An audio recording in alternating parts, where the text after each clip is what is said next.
Hello and welcome to the Borealis Experience. I'm your host Aurora and I'm very grateful to have you here today and to spend some time with you. If you want to unwind from your busy day, if you want to rest and relax, then this is the place to be. Today I want to talk about resilience. Resilience has been a huge topic for all of us during COVID. Many people were challenged on so many levels all at once and struggle with depression, loneliness, mental health in general, and just feeling powerless and hopeless. And I think it's most important to talk about resilience because it's during these times where we feel lonely and have the time actually to reflect about how we live, that we can work on our resilience for the future. And those tools, those thoughts can even help us right there in the moment. So I'm very excited to be posting this episode today because I feel I can give you a lot of things to think about and act upon that will make you feel good. Maybe not instantly, but within a day or two. So the number one thing is, what is resilience? So that we define resilience. Resilience is that when we encounter a stressful situation, adversity, that we have the tools, the confidence, the positivity in our bag to face that challenge gracefully. And in doing so, we need to be open-minded. And I don't like to say we have to have a plan B, but think of a contingency plan where you have several resources to reach one goal. So if happiness, if well-being is your one goal that you want to reach right now, then you have to have several tools that can get you there. You cannot just focus on one thing, because this is what made it so hard for so many people with COVID. If it was people who were very extroverted and outgoing and sporty, group sports, for example, and this was all taken away from you within 24 hours, then very quickly you would retreat and give up and feel hopeless, because sitting on a couch at home and watching Netflix all day long is not what brings you happiness.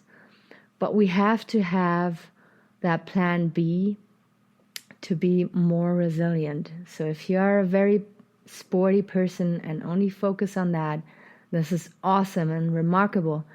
But think about the bad things that can happen. And I'm resisting here to say bad things because I don't want you to focus on the negatives now, but I want you to be more resilient in having an open mind and knowing that if one thing is not possible to do, then you can go back to that other thing that you like to do as well, that brings you joy as well.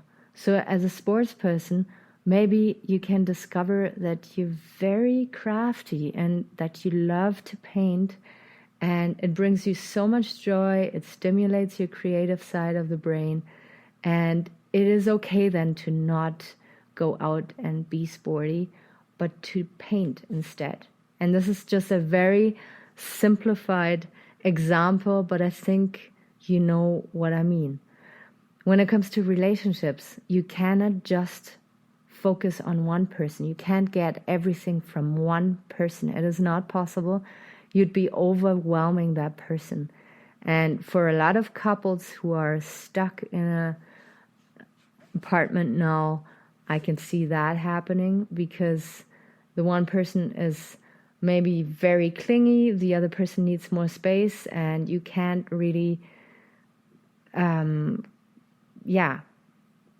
maybe communicate that at the moment.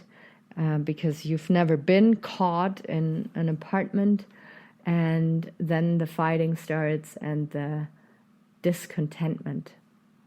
So when it comes to relationships, you have to maintain your friendships, you have to nourish your friendships, and you cannot expect everything from your partner, because imagine that partner going away or you guys breaking up. Then, of course, the breakup would challenge you on so much higher intensity than if you had kept your friendships close at the same time. So those are two examples that I want to bring here. Then there is purpose. Do you feel a sense of purpose? And if not, then I want to tell you that it is so easy to feel fulfilled in serving others and to feel a sense of purpose. Facebook is awesome for that. When you look at all the people complaining and all the opinions that there is out there, you can find so many non-for-profit organizations, and just connect with people who are active, who are changing the world, and you don't even have to be leaving your apartment. You can be on your computer right there and investigate where you want to put your energy and feel purposeful. Or you can ask people around you if they need your help, if they need your resources, and it will give you a huge sense of satisfaction if you have that little something that can support others. In supporting others, you help them to be more resilient, and in doing so, you create a beautiful friendship or a good, solid bond, and in return, you are resilient too. Like, it's a total win-and-win situation when you help another person to be more confident and more resilient. Then there's the positive focus. If you think about change, and change is a nuisance to you, and change is always challenging for you, you will have to come to a point at some point in your life where change is a constant. You have to see that change will always happen, and that things will always move and fade and come close and look for distance. And it is very hard to live a happy life if you are clingy to a moment, to an experience, to like with a person. So if you can change that mindset and know that change is a given, then you won't waste energy and time in trying to fight or resist it. You can see change as a positive thing. There's always negatives, but there's always a positive side too. And you can train your brain like a muscle to see the positive sides. Then strengthen your confidence muscle. I want to talk about next. How do we do that? Put yourself in a position where you feel confident, and next time you experience that, really feel how you feel in that moment and memorize it. So let's think about a cook who has been thrown into a kitchen where there's just 50% of the ingredients that he or she usually uses, but in the past he learned to cook with minimal ingredients and learned to be very creative. So that person now is being thrown into the kitchen with not enough ingredients, and you will see that he will not panic right away. He will remember how it felt to be creative in the moment with only few resources in the past, and will be able to apply it now in the present. So this is how you can strengthen your confidence muscle. Do something that you're really good at, memorize that feeling, and then try something new and try to apply that confident feeling into that situation. And you will see you will approach that new hobby, that new experience very, very differently and with a way more open mind, with less anxiety, and you'll do awesome. Then have that question always ready. So whenever you are in a situation you don't want to be, ask yourself right away, what would make you feel good now? And then you reflect and you see, and hopefully it's not binge eating, binge watching Netflix. Hopefully you can even go back to my previous episodes where I talk about how good are you with yourself, where I provide you with tools that are genuinely supporting your well-being. So in that situation, you find yourself not knowing what to do next, then look back, ask your question, what would make you feel good now? And then act upon it right away.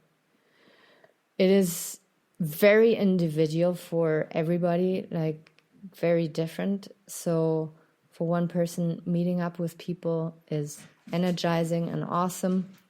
And for others, it's draining.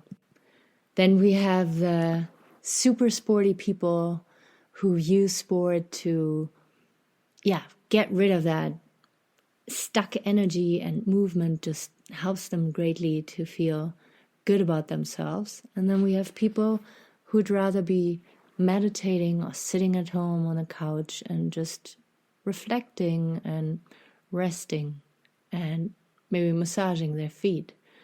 So there's very, very different ways of taking care of yourself. And with this podcast here, I just want to, provide you with the tools and make you aware and make you curious about yourself and your needs and how you can meet those needs. So let's look about 3 areas that we can kind of dissect out of your well-being. There's the mental, then there's the emotional, and the physical. If you want to go back to my episode where I talk about your tools that you can use on a daily to make you feel better, then please go back. It is called How Good Are You With Yourself? How Kind Are You With Yourself? It's pretty much at the beginning, like episode number 3 or something.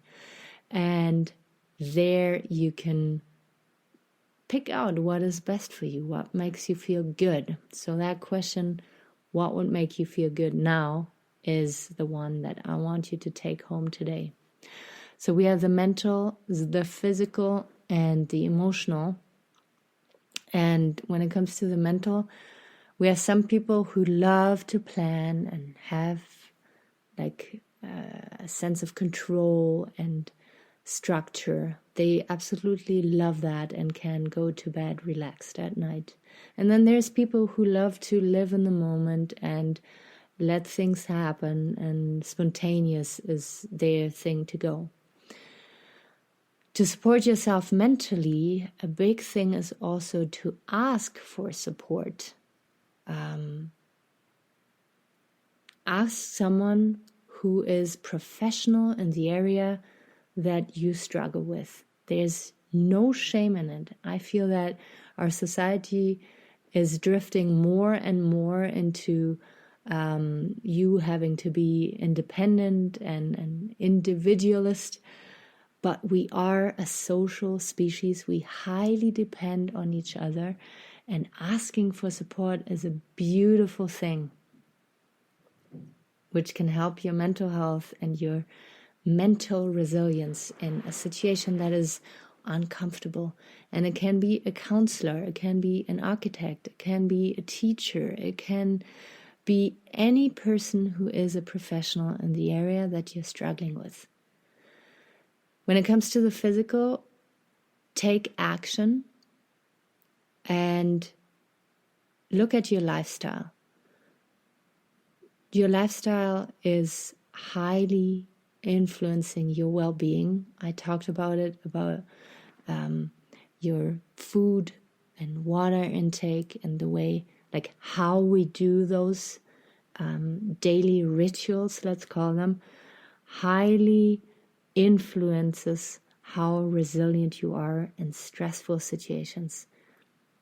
It's so obvious when you look at it from an outsider perspective that a person that is struggling with weight, with diabetes, with confidence and self-image will have it way more difficult in a stressful situation than a person that has a healthy body and feels confident and steps out into this world feeling good about him or herself. So, which are the lifestyles that are supporting your best interests, and how can you get back to that and work on your resilience on a physical level? Then we have the emotional part, and there it is very critical to learn how to express yourself in a way that people can and want to listen to you.